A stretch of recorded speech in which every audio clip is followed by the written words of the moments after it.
Cam छो public. तो आज हम करने वाले हैं JEE 2024 में पूछा गया 3 डायमेंशनल जियोमेट्री का एक क्वेश्चन। तो देखते हैं कौन सा क्वेश्चन 3 डायमेंशनल जियोमेट्री में से पूछा गया था। तो 3 डायमेंशनल जियोमेट्री में से क्वेश्चन पूछा गया था कुछ ऐसा। लेट इमेज ऑफ पॉइंट, एक पॉइंट हमको दिया गया है जो कि इमेज पॉइंट है 8, 5 एंड 7 विथ रिस्पेक्ट टू, यानी कि ये जो पॉइंट है वो फॉर्म हुआ है वो किस लाइन से इमेज क्रिएट हुई है। x-1/2 is equal to y+1/3 is equal to z-2/5 is alpha beta and gamma. यानी कि ये ओरिजिनल पॉइंट है अल्फा बीटा एंड गामा जिसके बीच में ये लाइन है और उसका इमेज पॉइंट है 8, 5 एंड 7। देन हमको अल्फा बीटा एंड गामा वो जो पॉइंट है वो क्या होगा वो हमको फाइंड आउट करना है। एंड उसके बाद हमको फाइंड करना है अल्फा बीटा एंड गामा का सम। चलिए देखते हैं कैसे करेंगे हम। सबसे पहले तो यहाँ पे जो कंडीशन गिवन है वो समझ लेते हैं। मान लेते हैं कि ये पॉइंट है P जिसके कोऑर्डिनेट्स है अल्फा बीटा एंड गामा। इसके बीच में एक लाइन है जिससे इमेज क्रिएट होके वो इमेज पॉइंट हमको मिलता है P डैश जिसके कोऑर्डिनेट्स है 8, 5 एंड 7। यानी कि ये मेन पॉइंट है, इसका इमेज पॉइंट मिला ये एंड लाइन का इक्वेशन हमको दिया गया है। चलिए तो इन दोनों पॉइंट को कर लेते हैं हम ज्वाइंट। ये स्ट्रेट लाइन आएगा लेकिन हमारे में थोड़ा नहीं आता है। चलिए बीच वाले पॉइंट क्या हो जाएगा, क्यों क्यों हमारा कौन सा पॉइंट हो जाएगा, मिड पॉइंट। चलिए तो अगर मिड पॉइंट हम फाइंड कर लेते हैं तो मिड पॉइंट की फॉर्मूला के ऊपर से अल्फा बीटा एंड गामा हम इजीली फाइंड कर सकते हैं।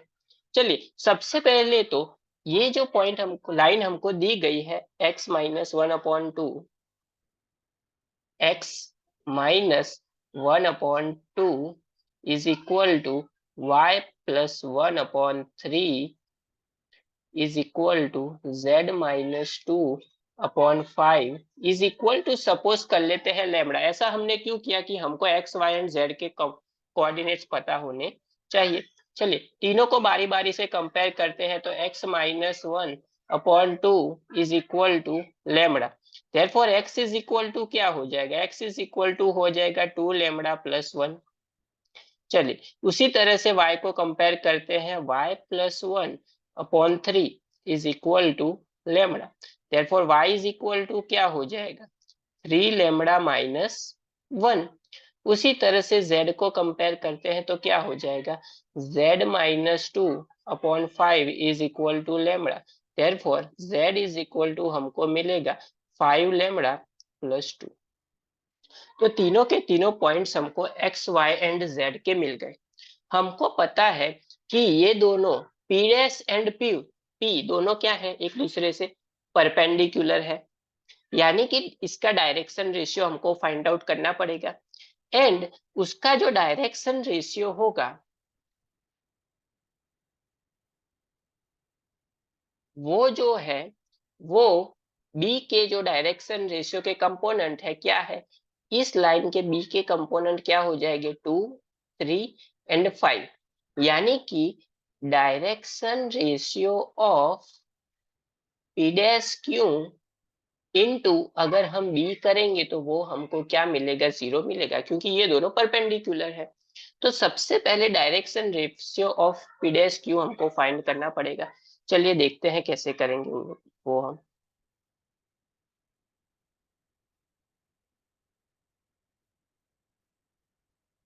तो यहाँ पे direction ratio of P dash Q, उसके लिए हमको क्या करना पड़ेगा, Q में से P डैश को माइनस करना पड़ेगा।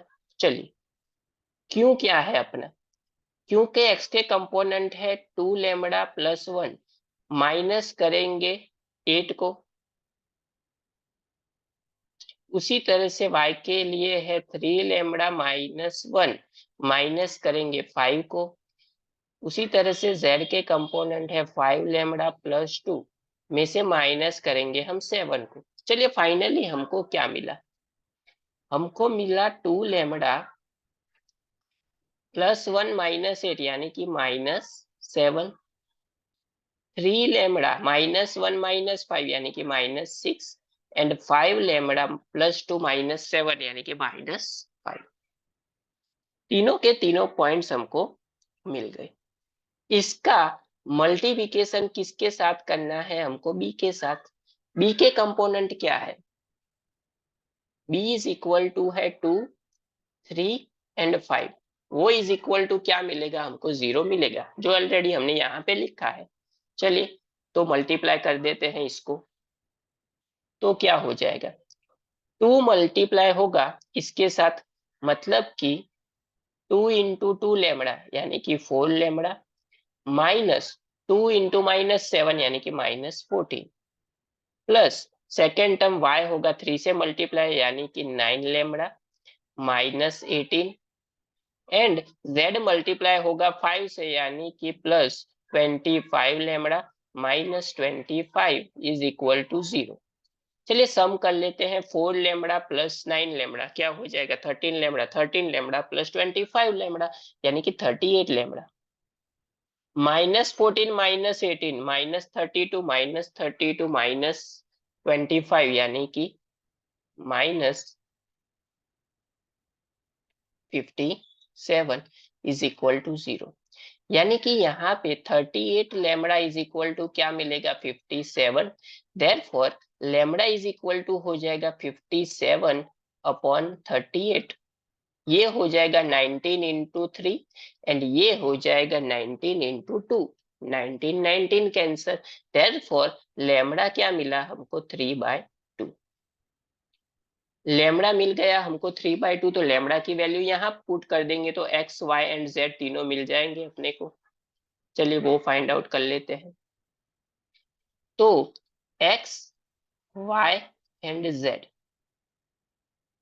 सबसे पहले यहाँ पे पुट करेंगे 2 इंटू 3/2 +1। उसके बाद y में मतलब कि 3 इंटू 3/2 यानी कि डायरेक्ट लिख सकते हैं 9/2 -1। 5 इंटू 3 मतलब 15/2 +2। सिंप्लीफाई कर देते हैं इसको तो क्या हो जाएगा?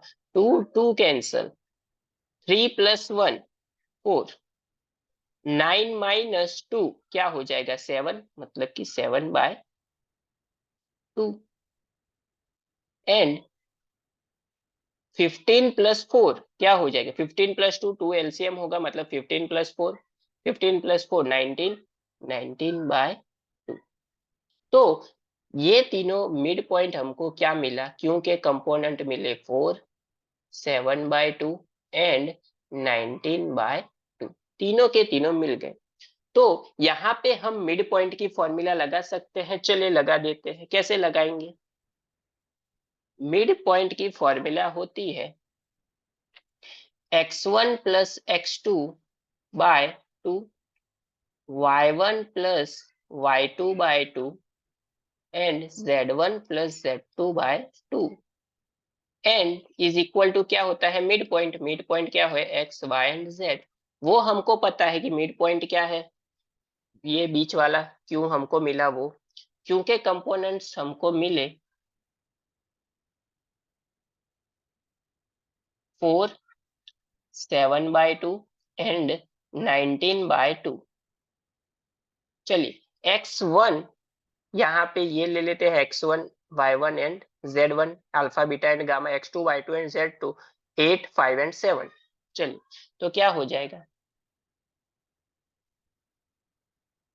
Alpha +8/2 beta +5/2 and gamma +7/2। तो कंपेयर कर सकते हैं इन दो तीनों को। यानी कि अल्फा +8/2 इज इक्वल टू 4। ये इस साइड है, मल्टीप्लाई में चला जाएगा 8, 8 -8 यानी कि 0। तो अल्फा की वैल्यू मिल गई हमको 0। सेकेंड y को कंपेयर करेंगे तो क्या हो जाएगा? Beta +5/2 is equal to 7/2। 2 2 cancel, तो बीटा इज इक्वल टू 5 चला जाएगा सामने, 7 माइनस 5 मिलेगा 2, तो बीटा की वैल्यू मिल गई 2।